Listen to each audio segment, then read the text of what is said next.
Welcome students once again. एक और बार आप लोग का स्वागत है मेरे चैनल में लर्न विद प्रियांशु। और आज का जो सेशन है ये बहुत इंपॉर्टेंट है क्योंकि आज हम लोग करने वाले एनसीईआरटी के एक्सरसाइज क्वेश्चन सोल्यूशन आज पूरा क्लियरली देखेंगे। यहाँ पे पूरा तुम लोग का पेज नंबर दिख रहा होगा कि पेज नंबर 158 टू 159 के जितने भी क्वेश्चंस हैं, जितने भी एक्सरसाइजेज हैं, उन सबको आज हम लोग उसका सोल्यूशन देखेंगे और उसको थोड़ा सा डिटेल में समझेंगे कि क्या बोलना चाह रहा है ये क्वेश्चन। तो बिना देरी करे चलो शुरू करते हैं। सबसे पहला हम लोग का जो क्वेश्चन आता है वो आता है, look at the activity list below, reason out whether और not work is done in the light of your understanding of the term work. देखो यहाँ पे तुम लोग को बोल रहा है कि अभी जो तुम लोग ने प्रीवियस मेरे सेशंस में पढ़ा कि वहाँ पे क्या वर्क डन कहलाता है, तो यहाँ पे वही तुम लोग चेक कर रहा है कि यहाँ पे जितने भी तुम लोग लिस्ट दिए हैं इसमें से कौन सा वर्क है, कौन सा वर्क कर रहा है और कौन सा वर्क नहीं कर रहा है, किसमें वर्क डन हो रहा है, किसमें वर्क डन नहीं हो रहा है। तो सिंपल यहाँ पे फर्स्ट वाले में वर्क डन हो रहा है, सेकंड वाले में वर्क डन हो रहा है। देखो Suma is swimming in a pool, वो फोर्स लगा रही है और वो डिस्टेंस भी कवर कर रही है। और donkey is carrying a load on it's back, एक डोंकी है जो एक लोड कैरी कर रहा है, तो वो फोर्स भी लगा रहा है और वो डिस्प्लेसमेंट भी कवर कर रहा है। ठीक है। A wind mill is lifting water from a well, एक विंड मिल है वो पानी लिफ्ट कर रहा है वेल से। विंड मिल, ठीक है, एक विंड मिल है जो वाटर लिफ्ट कर रहा है, तो यहाँ पे भी तुम लोग का फोर्स लग रहा है और तुम लोग का डिस्प्लेसमेंट भी हो रहा है। A green plant is carrying out photosynthesis, यहाँ पे कुछ भी नहीं हो रहा है, तुम लोग का फोर्स भी नहीं लग रहा है और यहाँ पे तुम लोग का डिस्प्लेसमेंट भी नहीं कवर हो रहा है। An engine is pulling a train, एक इंजन है जो पुल कर रहा है, तो वो फोर्स भी लगा रहा है और डिस्प्लेसमेंट भी कवर कर रहा है। Food grain are getting dried in the sun, यहाँ पे तो कुछ भी नहीं हो रहा है, यहाँ पे तुम लोग का फोर्स भी नहीं लग रहा है, डिस्प्लेसमेंट भी कवर नहीं हो रहा है। A sail boat is moving due to wind energy, एक सेल बोट है वो मूव कर रहा है विंड एनर्जी से। तो यहाँ पे सब आंसर्स हैं, आंसर की लिस्ट है, इन सबको मैंने डिटेल में ऊपर पढ़ा दिया है। ठीक है, इसमें से 2 गलत हैं और बाकी सब सही हैं। तो बिना टाइम वेस्ट करे चलो आगे देखते हैं। Wait a minute. A object thrown at a certain angle to a ground move in a curved path and fall down the ground. The initial and final point of the path of the object lie in the same horizontal line. What is the work done by the force of gravity on the object? देखो एक object है जिस suppose हम लोग समझते हैं एक मगन है, हम लोग का मगन है, ठीक है, प्यारा सा मगन। फिर से इसको एग्जांपल में लेते हैं। एक मगन है जिसने थ्रो करा तुम लोग का स्टोन, एक स्टोन पैरेलली किसके certain ground to move curve. देखो तो ये तुम लोग का वापस से ऊपर गया और फिर से ये कर्व होके वापस ग्राउंड पे आया। एक स्टोन इसने थ्रो करा और ये कर्व होके वापस ग्राउंड पे आएगा। The initial and final points of the path of an object lie in the same orient. ये एक ही जगह पे मीन्स यहाँ से ये कवर, सपोज यहाँ से ये कवर हुआ और फिर थोड़ा सा कर्व होके ये वापस अपने जहाँ से इसने स्टार्ट करा था वहीं पे वो वापस आ गया। तो इस पे वर्क डन क्या हुआ, जो मगन ने जो स्टोन थ्रो करा था इस पे कितना वर्क डन हुआ फोर्स ऑफ ग्रेविटी के हिसाब से, फोर्स ऑफ ग्रेविटी के हिसाब से इस पे कितना वर्क डन हुआ। तो सिंपल है इस पे, for calculating work done there must be displacement, but since in this example vertically displacement is zero as final and initial and final position lie in the same horizon, so work done by object of gravity is zero। देखो यहाँ पे क्या बोल रहा है तुम लोग का कि सिंपली तुम लोग का यहाँ पे बोल रहा है कि 2 मिनट, यहाँ पे तुम लोग का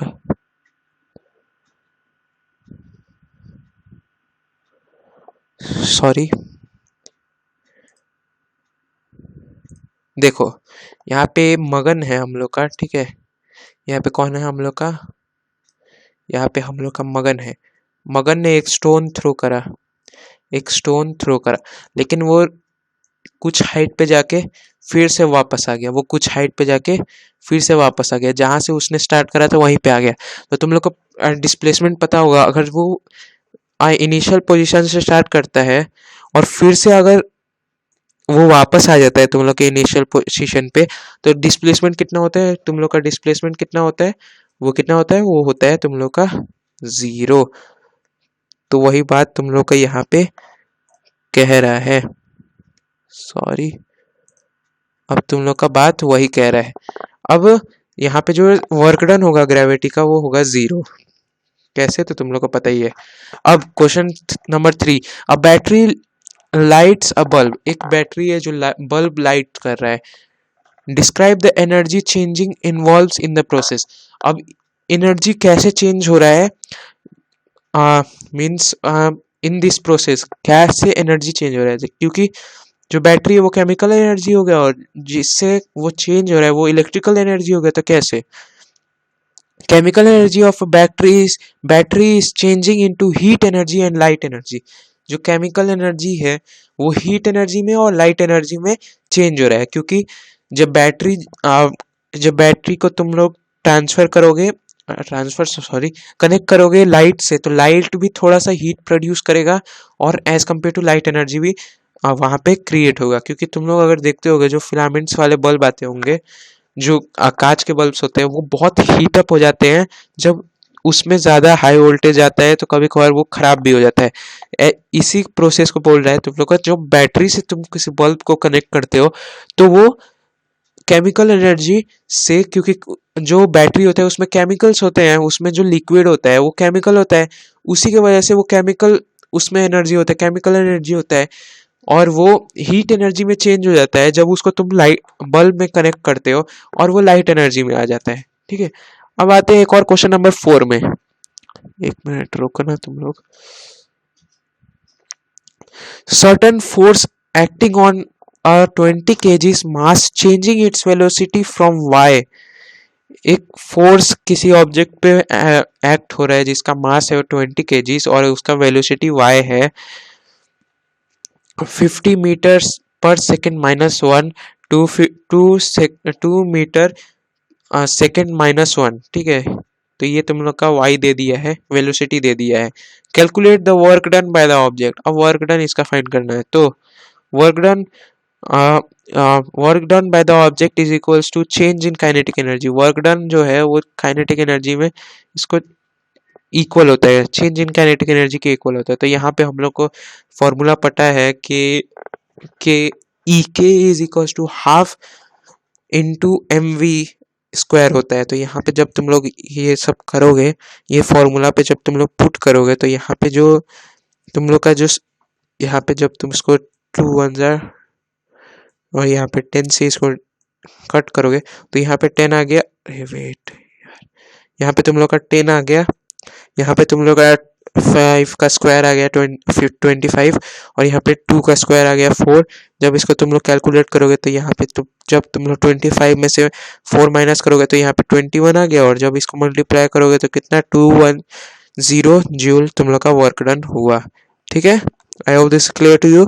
बहुत इजी क्वेश्चन था ये, तुम लोग का काइनेटिक एनर्जी पे तुम लोग को निकालना था। तो इसका तो स्क्रीनशॉट एक बार बनता है, क्योंकि ये बहुत इंपॉर्टेंट क्वेश्चन है। इसमें तुम लोग का मैक्सिमम एमसीक्यूज में आ सकता है। ओके, अब आते हैं हम लोग क्वेश्चन नंबर 5 पे। अ mass of 10 kg is at a point A on a table.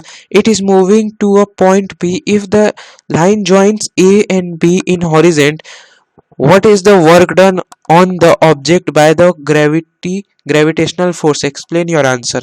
अब यहाँ पे बोल रहा है एक 10 kg का ऑब्जेक्ट है जो, excuse me,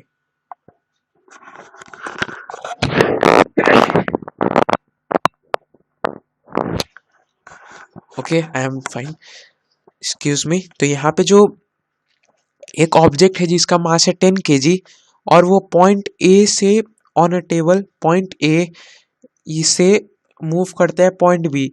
if the line joins A B in the horizontal, एक हॉरिजेंटल मीन्स अगर लाइन हॉरिजेंटल वे में ज्वाइन करता है, what is the work done on the object by the gravitational force. अब work done क्या है gravitational force का, explain your answer. देखो, since work done on the object by gravitational force depend upon change in the vertical height of the object, जो gravitational force work done जो है of an object by gravitational force, work done जो gravitational force से हो रहा है वो depend करता है change in the vertical height of the object, vertical height पे डिपेंड करता है। Vertical height of the object is not changing as the joining A and B is horizontal at the same height, hence the work done is zero। देखो, suppose फिर से हम लोग एक black side लेते हैं।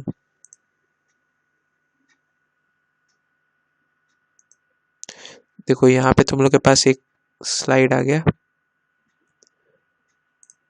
यहाँ पे तुम लोग के पास एक स्लाइड है। अब देखो तुम लोग का जो एक ऑब्जेक्ट है, सपोज एक टेबल है, ठीक है, एक टेबल है,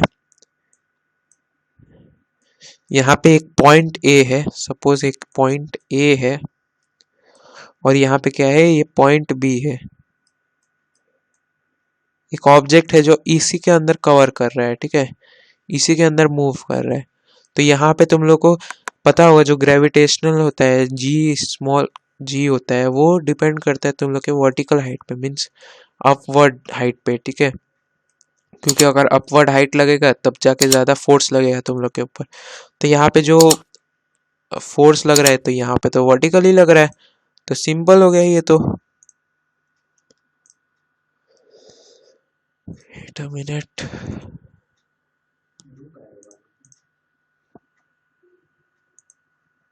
देखो तो यहाँ पे क्या हो रहा है, सिंपल यही हो रहा है।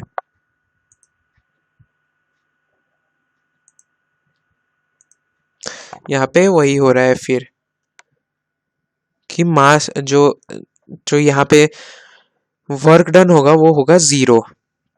ओके, अब आते हैं हम लोग क्वेश्चन नंबर 6 पे।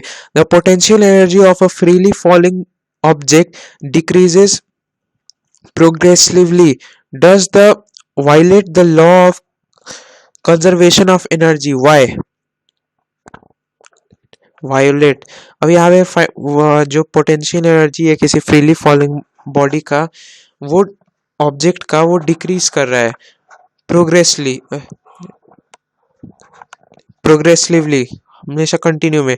Does this violate the law of conservation of energy, क्या ये law of conservation of energy को वायलेट करता है, क्यों? तो solution, it doesn't violate the law of conservation of energy because the potential energy of a freely falling object decreases progressively since it keeps changing into kinetic energy of the freely falling object, therefore the total energy to the object remains conserved।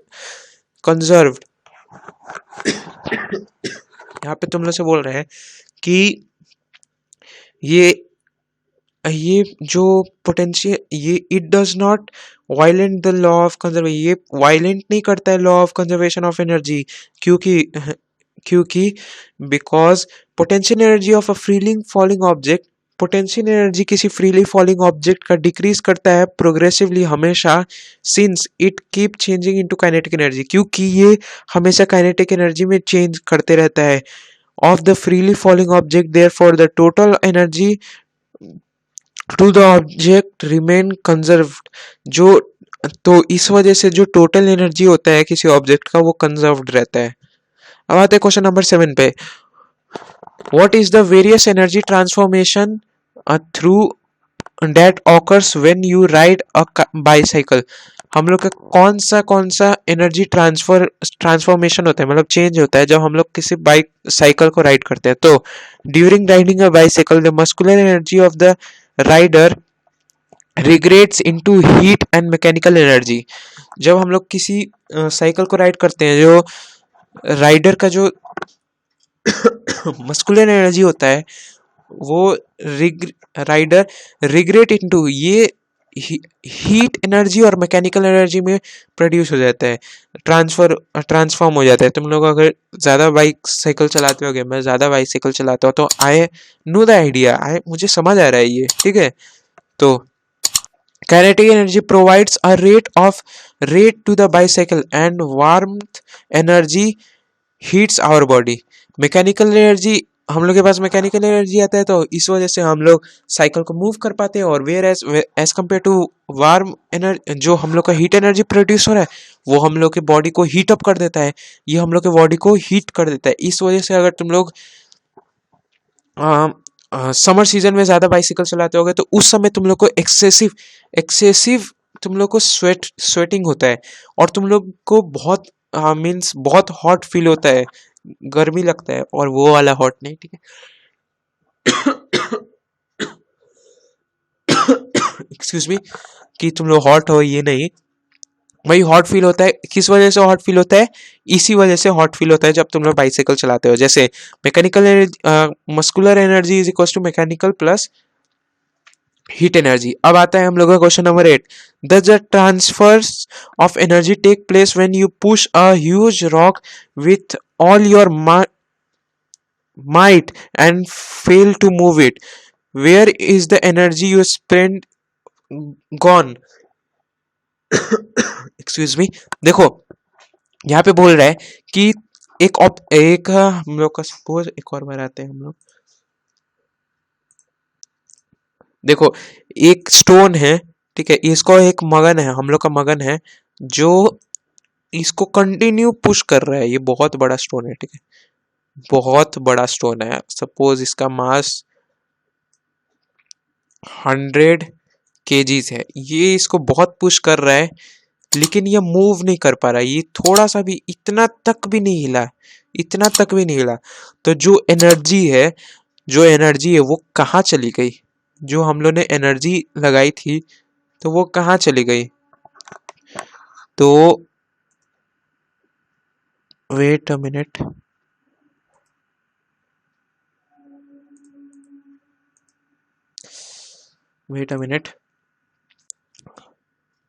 तो जो energy थी कहाँ चलेगी? When you push a huge rock, जब तुम लोग किसी huge rock को पुश करते हो, तो when you there is no transfer of muscular energy, वहां पे कोई मस्कुलर एनर्जी ट्रांसफर नहीं होता है टू द स्टेशनरी रॉक को। Also there is no loss of energy since muscular energy is transferred into heat energy which causes our body to become hot। देखो जो ही हम लोग मस्कुलर एनर्जी लगाते हैं, वो एक स्टेशनरी रॉक में ट्रांसफॉर्म नहीं हो पाता है, मीन्स उसके अंदर जो नहीं जा पाता है। वे एज कम्पेयर टू हम लोग का जो मस्कुलर एनर्जी होता है, वो मैकेनिकल एनर्जी में कन्वर्ट तो होता है, लेकिन जो स्टेशनरी ऑब्जेक्ट होता है, जो स्टेशनरी रॉक होता है, उसमें उसको उसका जो नीड्स होता है उसको फुलफिल नहीं कर पाता है। तो जो मैकेनिकल एनर्जी होता है वो किस में ट्रांसफर हो जाता है? हीट एनर्जी में, which causes our body to become hot. जो हम लोग का इस वजह से अगर तुम लोग हेवी स्टोन को अगर तुम लोग पिकअप करते हो या थ्रो करते हो, तो तुम लोग का जो बॉडी होता है वो muscular energy to heat energy में कन्वर्ट हो जाता है। इस वजह से तुम लोग का बॉडी हॉट हो जाता है या स्वेटिंग होने लग जाता है। बात है question number 8। A certain house hold has consume 250 units of energy during a month, how much energy is this in joule? देखो यहाँ पे एक घर है, एक होम है, मीन्स हम लोग का एक मगन का घर है, ठीक है, हम लोग के एक मगन का घर है, हट टाइप का हो गया, हम लोग का मगन का घर है। यहाँ पे एक पोल क्रिएट कर दे रहे हैं, ऐसा ही होता है क्या? देखो यहाँ पे एक पोल है, भी कनेक्ट कर दे रहे हैं, ठीक है। ये जो होम है ये 250 यूनिट्स मीन्स 250 यूनिट्स हमेशा हर मंथ एनर्जी कंज्यूम करता है। तो इसको अगर हम लोग कन्वर्ट करें जूल में, तो जूल में इसका क्या होगा? How much energy is this in joule? अगर 250 यूनिट्स है तो इसको जूल में क्या होगा, तो यहाँ पे सिंपली हम लोग कन्वर्ट करेंगे energy consumed by certain house. हम लोग के मगन के हाउस से कितना एनर्जी कंज्यूम हुआ, तो वो है 250 किलोवाट पर आवर। किलोवाट में आपने हम लोग कन्वर्ट कर दिए, यूनिट्स को ही किलोवाट कहते हैं। अब since 1 kilowatt is equal to 3.6 into 10⁻6 joule, ठीक है। 1 किलोवाट में कितना जूल, 3.6 इंटू 10⁻6 जूल। तो यहाँ पे therefore 250 kilowatt per hour 250 kilowatt hour is equal to 250 into 3.6 into 10⁻6। जब इसको तुम लोग कन्वर्ट करोगे तो यहाँ पे तुम लोग का कितना आंसर आएगा, यहाँ पे आएगा 9 इंटू 10⁸ जूल। ये तुम लोग का राइट आंसर है। इसको अगर तुम लोग को चेक करना है तो चेक कर सकते हो, ये मैंने डायरेक्ट आंसर तुम लोग को दे दिया है। अब आते हैं क्वेश्चन नंबर 10 पे। An object of mass 40 kg is raised to a height of 5 meter above the ground. What is its potential energy, or if the object is allowed to fall, find its kinetic energy when it's half way down. देखो यहाँ पे एक object है जिसका मास है 40 kg और इसका जो हाइट है वो 5 मीटर है अबव द ग्राउंड, ग्राउंड से ऊपर। तो उसका पोटेंशियल एनर्जी फाइंड करना है, और इसका अगर ये ऑब्जेक्ट गिर जाता है, अगर फॉल हो जाता है, तो उसका काइनेटिक एनर्जी भी फाइंड करना है जब वो हाफ वे डाउन, मतलब आधा रास्ता कवर कर गया। तो सोल्यूशन नेक्स्ट पेज में हम लोग देखते हैं।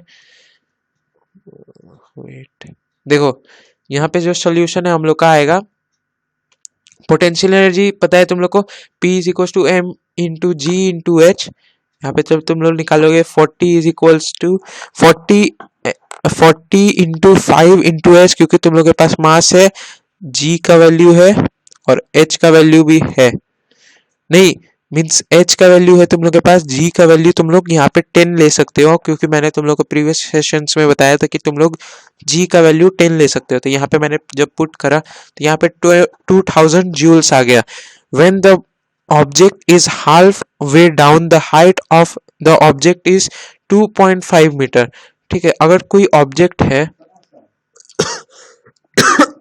जो 5 मीटर पे मीन्स 5 मीटर पे है, तो अगर उसका हम लोग हाफ कर देंगे, ठीक है, अगर उसका हम लोग हाफ कर देंगे तो वो ऑफ कोर्स 2.5 हो जाएगा ना, 2.5 हो जाएगा। तो 2.5 मीटर पे है तो इनिशियल वेलोसिटी कितना है, 0, thrown from ground to rest, ठीक है। तो इनिशियल वेलोसिटी हमको पता है और फाइनल वेलोसिटी हमको भी पता है। Since v square is equals to u square plus 2gh is equals to 0 plus 2 into 10 into 2 point wait a minute, हाँ 2.5। तो यहाँ पे v हम लोग को फाइनल वेलोसिटी यहाँ पे हमको कितना मिलता है, 50 मीटर पर सेकेंड माइनस 1, ठीक है। 50 मीटर पर सेकेंड माइनस 1 हम लोग को यहाँ पे फाइनल वेलोसिटी भी मिल जाता है। अब यहाँ पे हम लोग का काइनेटिक एनर्जी का हम लोग को निकालना है, half into mass into velocity, v square होता है वेलोसिटी का स्क्वायर। तो यहाँ पे जब तुम लोग वैल्यू पुट करोगे तो तुम लोग का इतना आंसर आएगा, चेकआउट कर लेना जल्दी से जल्दी, ठीक है। तो यहाँ तक I hope this is clear to you, ये क्लियर होगा। अब आते हैं हम लोग जल्दी से जल्दी क्वेश्चन नंबर 11 में।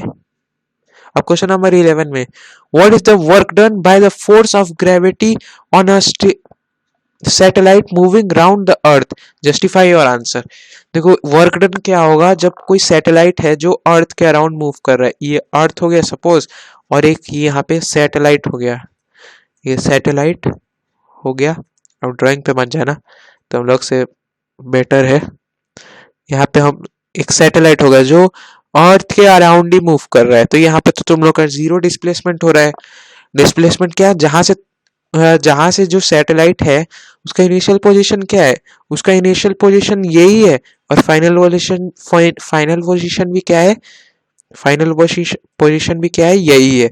तो यहाँ पे तो डिस्प्लेसमेंट 0 हुआ, जो डिस्प्लेसमेंट हुआ वो क्या हुआ तुम लोग का 0 हुआ, है ना। एज कम्पेयर टू अगर डिस्टेंस तुम लोग करोगे तो यहाँ पे तो डिस्प्लेसमेंट तो जीरो हुआ, तो डिस्प्लेसमेंट अगर जीरो है तो तुम लोग का वर्क डन क्या हुआ, वर्क डन भी यहाँ पे जीरो ही होगा। ठीक है, तो जो यहाँ पे वर्क डन होगा वो जीरो ही होगा। आंसर भी चेकआउट कर लेते हैं। तो यहाँ पे आंसर क्या है, the satellite is moving on a round path, displacement is the object to perpendicular to the direction of the force. देखो जो डिस्प्लेसमेंट होता है वो परपेंडिकुलर होता है किसी ऑब्जेक्ट का जिस तरफ डायरेक्शन लगता है। तो यहाँ पे जो हम लोग का डायरेक्शन है वो 90 डिग्री का है। W is equals to F into S. तो यहाँ पे कॉस थीटा यहाँ पे पुट करते हैं, तो कॉस थीटा का यहाँ पे साइन तुम लोगों को पता है ये साइन थीटा का है 90 डिग्री। तो यहाँ पे F into S cos theta cos into 90 degree यहाँ पे तुम लोग पुट करोगे। तो यहाँ पे ये कॉस थीटा क्या है, तो ये कॉस थीटा ऐसे ही हम लोग ने लिया है जैसे तुम लोग कोई वेरिएबल लेते हो वैसे ही ये वेरिएबल का काम कर रहा है। तो यहाँ पे जब तुम लोग पुट करोगे तो यहाँ पे तुम लोग का कितना आया, जीरो ही आया। ठीक है, सिंपल भाषा में। तो therefore work done is zero, work done कितना है, जीरो है। अब आते हैं हम लोग 12th क्वेश्चन पे। Can there be displacement of an object in the absent of any force acting on it, think, describe, discuss this answer with your friend and teacher.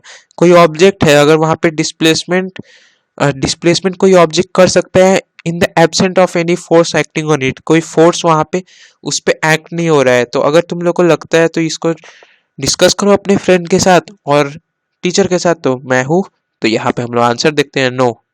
अब कैसे नो, तो नो भी और सम केसेस में ये yes भी हो सकता है। ठीक है, सम केसेस में यस हो सकता है, जैसे there can be displacement of an object in the absence of any force acting on it. If a single force act on an object, the force accelerate. If an object accelerate, a force is acting on it. देखो ये mainly तो no ही होना चाहिए यहाँ पे, क्योंकि यहाँ पे displacement of an object is absent. देखो यहाँ पे एब्सेंट है, ठीक है, जो फोर्स इफ अगर यहाँ पे सिंगल फोर्स लगता है और एक्सीलरेट होता है तो यहाँ पे ऑब्जेक्ट फोर्स, जैसे assume an object is moving with a constant velocity, the net force acting on it is zero. सोचो तुम लोग कि एक फोर्स, एक ऑब्जेक्ट है जो कांस्टेंट वेलोसिटी से मूव कर रहा है, किससे, कांस्टेंट वेलोसिटी से मूव कर रहा है, और उसका जो नेट फोर्स एक्ट हो रहा है वो जीरो है, but there is a displacement along with the motion of the object. लेकिन वहां पे जो फोर्स है वो तो जीरो है, लेकिन डिस्प्लेसमेंट क्या है, वो मोशन के साथ, तो ऑब्जेक्ट के साथ हो रहा है। Therefore there can be a displacement without a force, तो यहाँ पे डिस्प्लेसमेंट हो सकता है। अब जल्दी जल्दी हम लोग क्वेश्चन नंबर 13 पे आते हैं। A person hold a bundle of hay over his head for 30 minutes and get tired. Has he done some work or not? Justify your answer. एक आदमी है जिसने अपने सर पे हे रखा, मीन्स भूसा टाइप का रहता है, हे रखा 30 मिनट्स तक, और वो थक गया। तो उसने कोई काम किया या नहीं, अगर किया या नहीं किया तो अपने आंसर को बताओ। तो यहाँ पे जो आंसर होगा तो excuse me, the solution, what work is completed within whenever the even given two conditions are satisfied. Work तभी कंप्लीट कहलाएगा जब दो कंडीशन कंप्लीट होगा। The force act on the object, there is a displacement of the body by applied force और opposite to the direction of the force. वहां पे force act होना चाहिए और डिस्प्लेसमेंट होना चाहिए जिस तरफ फोर्स लग रहा है। When an individual holds a bundle of hay over his head, there is no displacement in the hay bundle. A long force of gravity is acting on the bundle. The person is not applying any force on it. Therefore, the absence of force work done by the person on the bundle is zero. यहाँ पे देखो displacement भी नहीं हो रहा है क्योंकि जो आदमी है उसने कहा अपना जो ऑब्जेक्ट है उसने कहा अपने सर पे रखा है। ठीक है, यहाँ पे इसने सर पे ऑब्जेक्ट को रख रखा है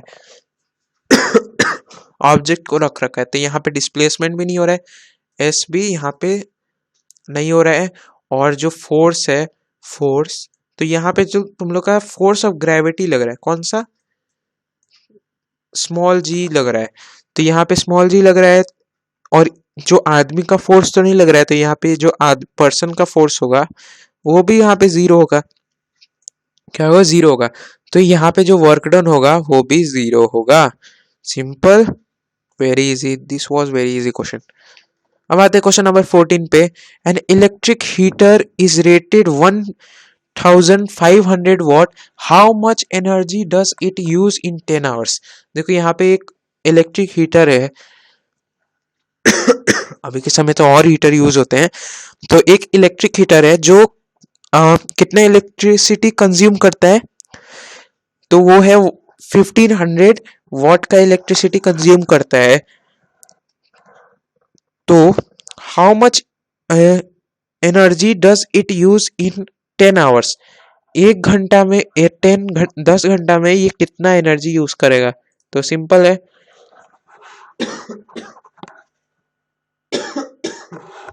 एक्सक्यूज मी, तो यहाँ पे इलेक्ट्रिक हीटर तुम लोगों को पता है, यहाँ पे इलेक्ट्रिक हीटर है, तो इसको 1000 से कर दो तो यहाँ पे किलोवाट हो गया, नहीं ये वॉट है तो इसको किलोवाट में कन्वर्ट कर दो तो 1.5 किलोवाट हो गया। तब इसको 10 से इंटू करोगे, ठीक है, क्योंकि 10 आवर का निकालना है, तो यहाँ पे 15 किलोवाट पर आवर निकल जाएगा। तो ये तुम लोग का फॉर्मूला है, energy is equal to power into time. अब आते हैं हम लोग 15 नंबर क्वेश्चन पे। Illustrate the law of conservation of energy by discussing the energy changing with which occurs when we draw a pendulum bob to one side and allow it the oscillate. Why does the bob eventually come to rest? What happens to the इवेंटली। देखो यहाँ पे तुम लोग से पूछ रहा है कि हम लोग को law of conservation of energy discuss करना है। तो यहाँ पे जब तुम लोग एक पेंडुलम क्रिएट करते हो, ठीक है, यहाँ पे सपोज तुम लोगों ने एक स्टोन बांधा, यहाँ से तब तुम लोग इसको थ्रो करते हो, जैसे सपोज एक मगन है, मगन ने यहाँ पे पेंडुलम क्रिएट करा और यहाँ पे इसने स्टोन को ऑसिलेटरी मोशन में लेके आ गया, ऑसिलेटरी मोशन में लेके आ गया, तो जो बॉब है, ठीक है, जो स्टोन है, ये जब मूव करेगा, जब ऑसिलेटरी मोशन में आके दोनों तरफ से ऑसिलेटरी मोशन करके एक जगह आके ये रेस्ट पे आ जाएगा। तो ये ऐसा क्यों होगा? तो ऐसा इसीलिए होगा कि इसका आंसर देखते हैं, ऐसा इसलिए होगा the bob simply comes to rest due to the frictional force. तुम लोगों को पता होगा कि हवा में भी फ्रिक्शनल फोर्स होता है, तो इस वजह से जो बॉब है वो रेस्ट में आ जाएगा।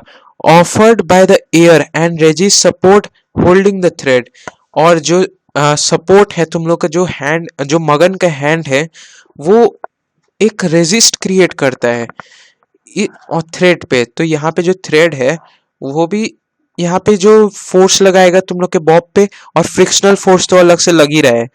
It is not a violation of the law of conservation of energy, since mechanical energy can get converted into another form of energy which cannot be utilized for useful work.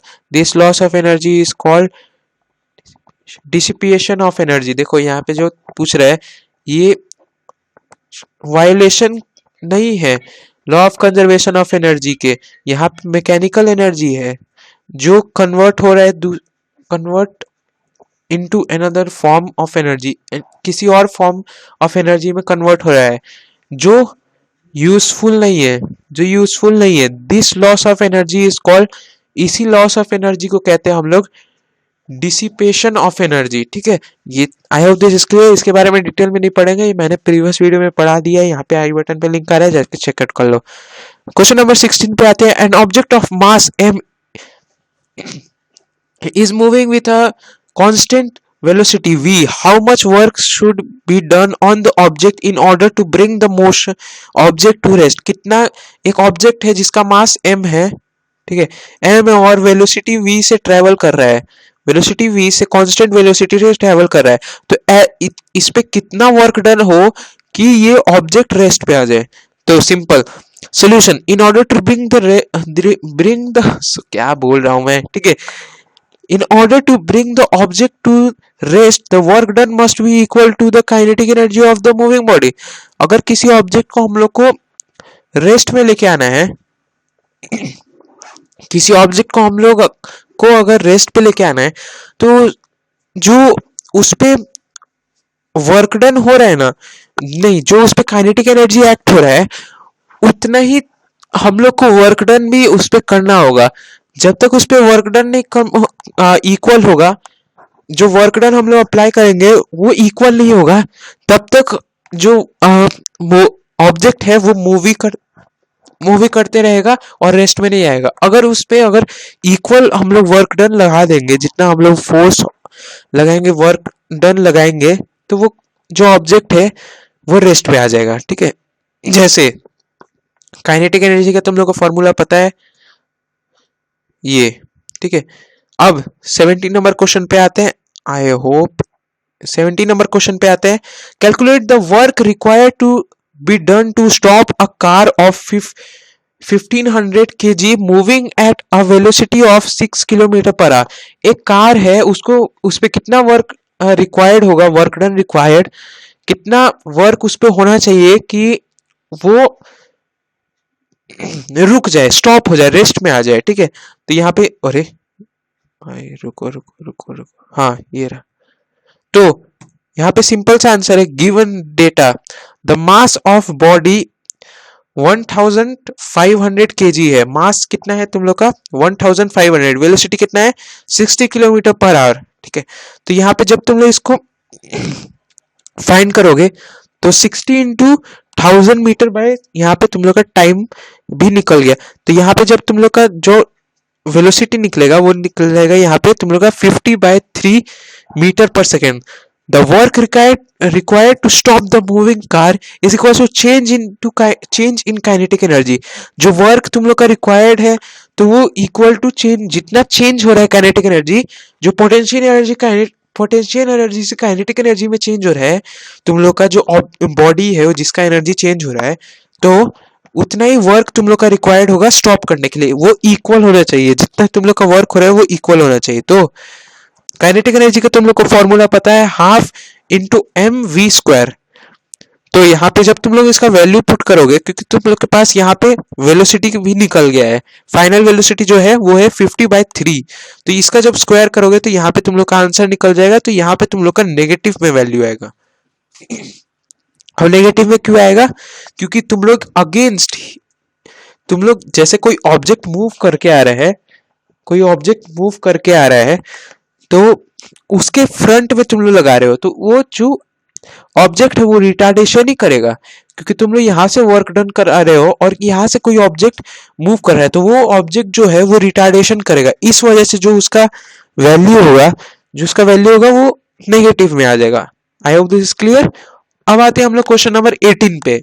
Question number 18 क्या कहना चाह रहा है, in each of the following of force, जो force act हो रहा है यहाँ पे ऑब्जेक्ट पे, जो हम लोग का मगन एक्ट कर रहा है, तो वो फाइंड करना है. F is acting on an object of mass m. The direction of displacement is from west to east. Show the longest arrow. Observe the diagram carefully and state whether the work done by the force is negative, positive or zero. यहाँ पे जितने भी हम लोग का work done, जितना भी तुम लोग का ऑब्जेक्ट दिख रहा है, ये वर्क कर रहा है या वर्क डन कर रहा है, या इसका जो वर्क डन है ये पॉजिटिव है या नेगेटिव है या जीरो है. तो यही हम लोग को फाइंड करना है. तो फाइंड करते हैं. सिंस पहले डायग्राम में, since in this diagram the displacement is perpendicular to the direction of force, so work done is zero. देखो, जो इस डायग्राम में अगर तुम लोग देखोगे तो यहाँ पे जो फोर्स है वो परपेंडिकुलर है, डायरेक्शन के परपेंडिकुलर है. वेयर एज हम लोग बोलते हैं कि अगर जो फोर्स है वो जिस तरफ डिस्प्लेसमेंट हो रहा है हम लोग का, अगर उस तरफ एक्ट होता है, तो हम लोग का जो वर्क डन है, जो ऑब्जेक्ट है वो वर्क डन कर रहा है.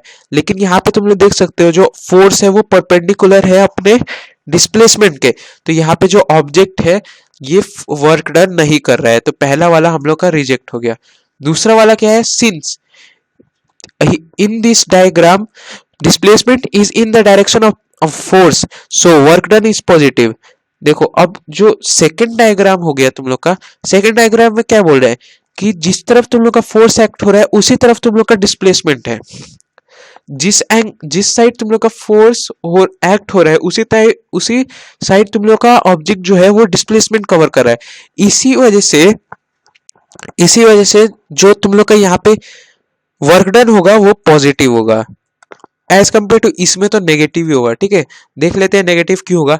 Since in this diagram displacement is in opposite direction of the force applied, hence work done is negative. देखो यहाँ पे जो वर्क डन होगा ना वो नेगेटिव होगा क्योंकि फोर्स तुम लोग के जो डिस्प्लेसमेंट है उसके ऑपोजिट डायरेक्शन में लग रहा है, उसके ऑपोजिट डायरेक्शन में लग रहा है। तो यहाँ पे तो रिटार्डेशन हो गया सीधा सीधा, तो रिटार्डेशन हो गया तो यहाँ पे तो जो वर्क डन होगा वो तो नेगेटिव उसका वैल्यू होगा। ठीक है, अब आते हैं हम लोग क्वेश्चन नंबर 19 पे। अब क्वेश्चन नंबर 19 क्या कहना चाहता है, क्वेश्चन नंबर 19 कहना चाहता है Soni says that the acceleration in an object could be zero even when several force are acting on it. Do you agree with her? Why?